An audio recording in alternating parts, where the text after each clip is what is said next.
Olha lá, rolando o maior bate-papo lá no canto do estúdio, lá com o Gerson Esteves e o Cherubini lá, combinando não sei o quê. Um ponto de encontro, legal. Muito bom que isso aconteça no nosso programa. Nós estamos aqui com o Diego Nunes. E aí, Diego? Tudo bem? Beleza, cara? Tudo bom? Mas cai lá. Cai Olha, lá. pois, cai lá. Cai lá. O cai aqui ou cai lá? O cai é aqui e o lá é Portugal. Inclusive, esse é o nome de uma peça. Existe eles consideram em Portugal a primeira vedete do teatro de revista português, se chama Sinira Polônio. Como é que chama o nome? Sinira Polônio. Sinira Polônio. E ela era brasileira. E o primeiro diretor de cinema de Portugal chama Aurélio Paes dos Reis, e a Sinira Polônio trabalha num filme dele em 1896. Que chamava Cai lá. Não, Cai lá é quando ela volta para o Brasil, ela fica famosa primeiro em Portugal, para depois voltar para o Brasil. Ela faz uma peça chamada Cai lá, em 1902, que é falando que ela estourou primeiro em Portugal para depois ser reconhecida no Brasil. E deu origem ao nome que conta essas histórias. Estou a ler aqui.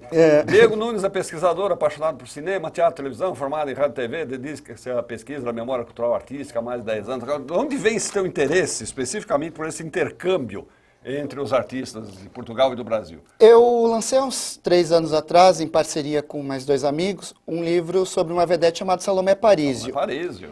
E ela me deu um depoimento sobre um personagem com quem ela trabalha chamado Ivaná, que foi o primeiro travesti do teatro de revista brasileiro. Aqui, olha, abri na página. Ivaná, primeiro travesti do teatro brasileiro, que era português. O Walter Pinto anunciava ela como francesa. Walter Pinto, um grande produtor mas ela era portuguesa, na verdade, nascida em Viseu. E eu achei curioso isso. E daí eu comecei a ver outros nomes, que nem a Violeta Ferraz, que eu descobri que era portuguesa de nascimento, e fui juntando histórias ao longo do... Tem uma foto muito legal aqui da a Ivaná com a Heloína. Ivaná e Heloína. Ela se apresentava como se fosse francesa, então. Francesa. Ela cantava músicas em francês, dançava, falava com sotaque francês. E era portuguesa da cidade de Viseu, que é no norte de Portugal. E, inclusive, a Heloína está viva, e ela deu um depoimento para o livro, e ela falou assim, para mim foi uma surpresa, eu trabalhei 3 anos com a Ivaná, não sabia que ela era e me senti enganada, porque para mim ela sempre foi francesa. A Ivaná aqui com o Zé Trindade? Com o Zé Trindade. Veja só, Zé Trindade, Mulheres cheguei. E a Ivaná fez muitos filmes, o primeiro filme dela chama Mulher de Verdade, que é um Mulher de Verdade! Bem sugestivo, é um filme do Alberto Cavalcante.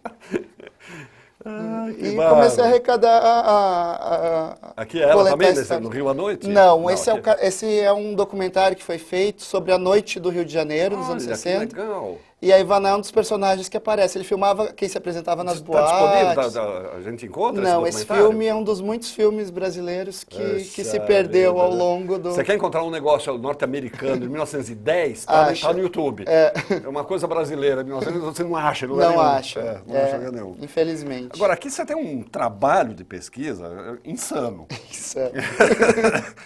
Como é que você coletou tudo isso? Quais foram as tuas fontes? De tudo um pouco, né? Arquivo do Estado, entrevista, é um trabalho de formiguinha mesmo, é um garimpo, né? As pessoas falam hoje em dia assim, tem tudo na internet.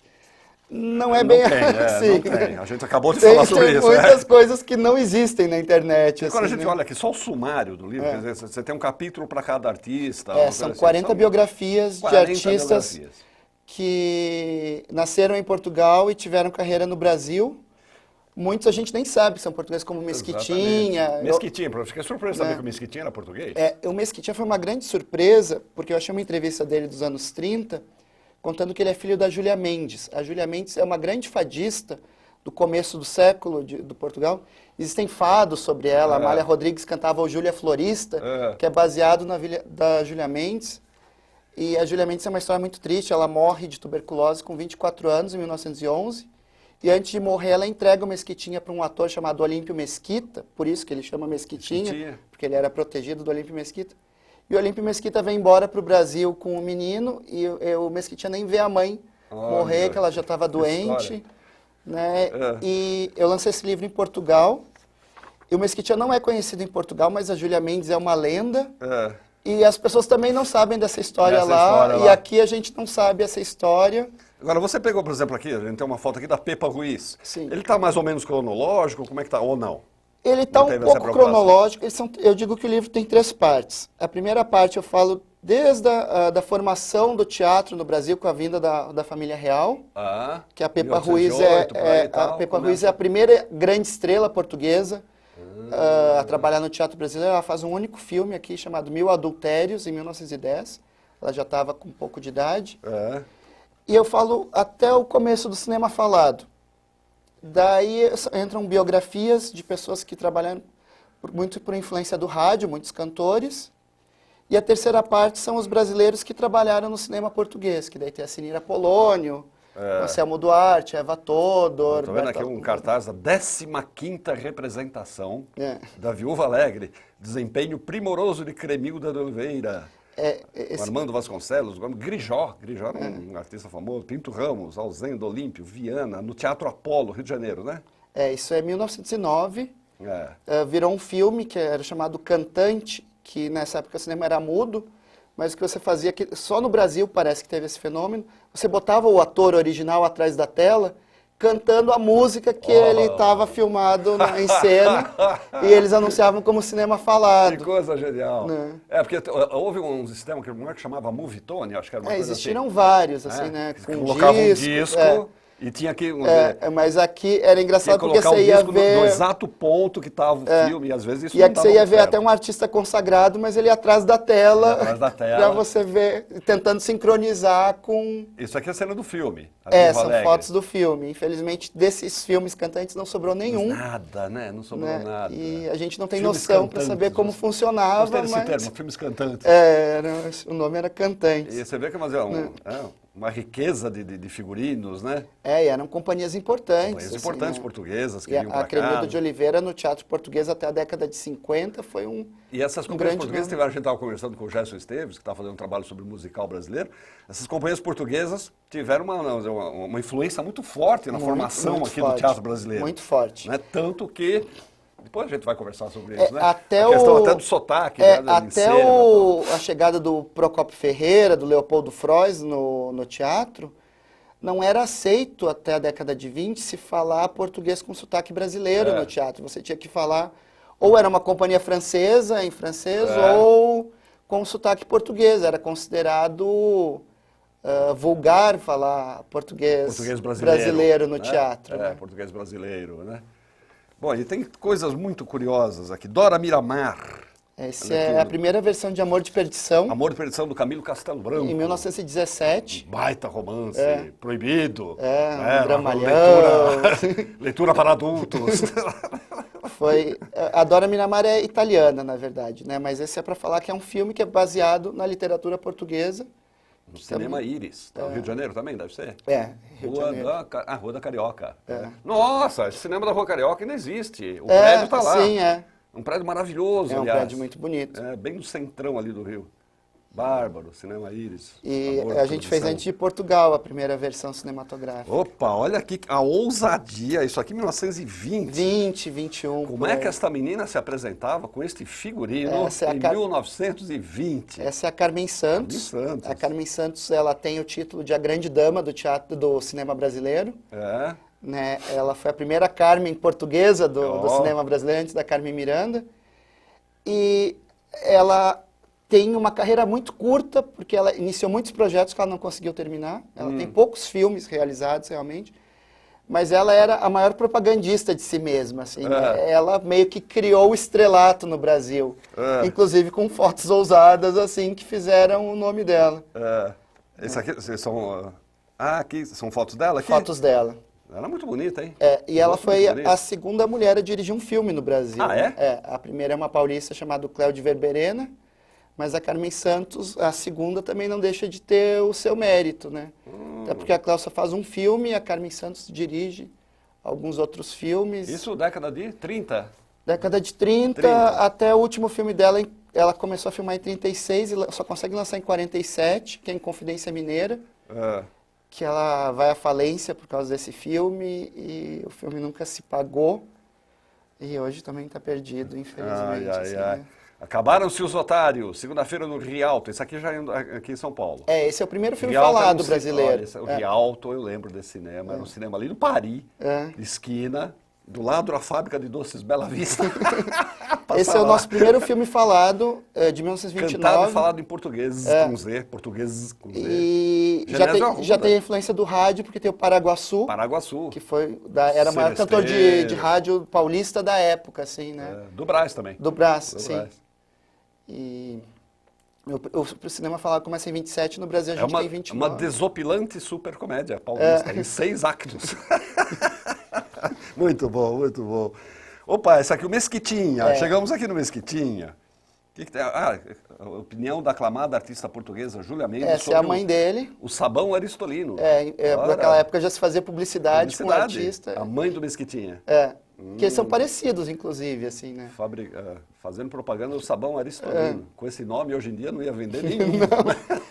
Você vê até o tipo de publicidade como é estranho, assim, mas já existiam artistas fazendo publicidade. Aqui uma foto do Mesquitinha com a Carmen Miranda e Barbosa Júnior em Estudantes. É um filme ou é uma peça? É um filme. 1935. Estudantes? Não, eu nunca ouvi falar nesse filme. Coisa. É uma riqueza. O Mesquitinha foi diretor também, né? Foi diretor? É um nome muito importante e morre muito cedo também, em 52, de ataque cardíaco.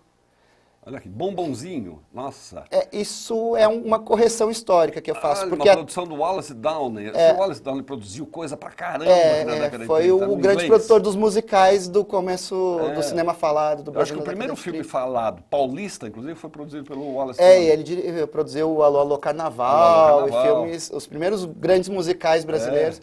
E esse filme é atribuído como sendo direção do Mesquitinha e atuação do Mesquitinha, e é um erro histórico, porque o Mesquitinha não atua nesse filme, o diretor desse filme é o Juracir Camargo. Juracir Camargo era um dramaturgo.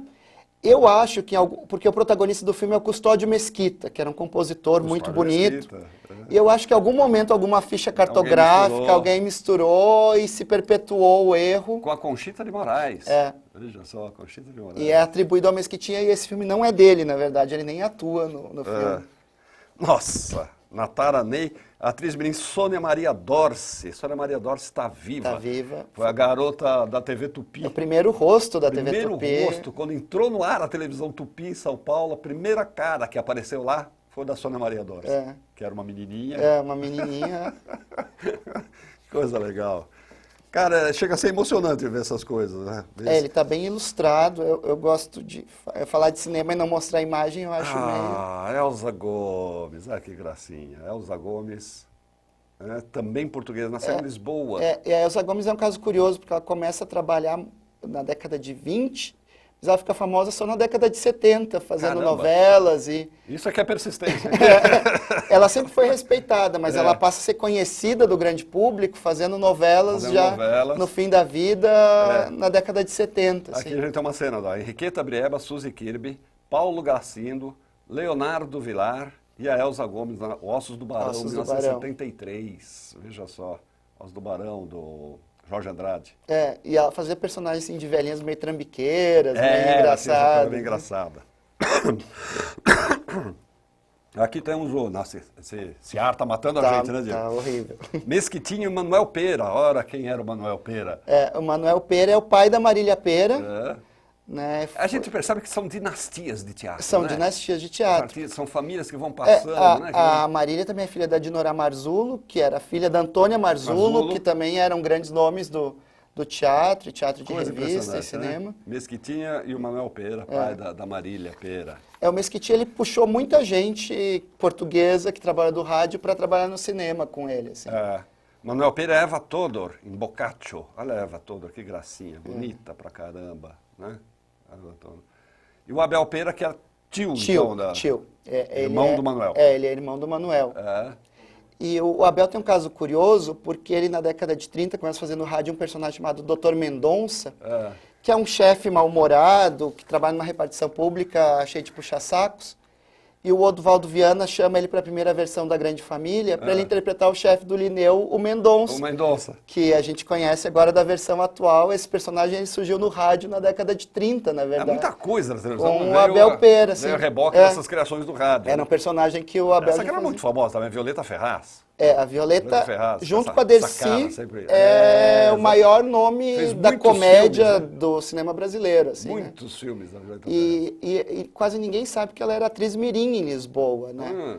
O pai dela era ator de teatro, Mambembe. Ele vestia ela de boneco de ventrílogo com 4 anos.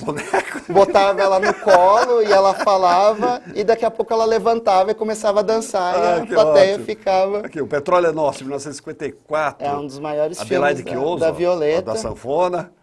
E é da época da John criança. Herbert, que era um galã. O galã. E a Violeta Ferraz, que fazia cômica. Sim. Né?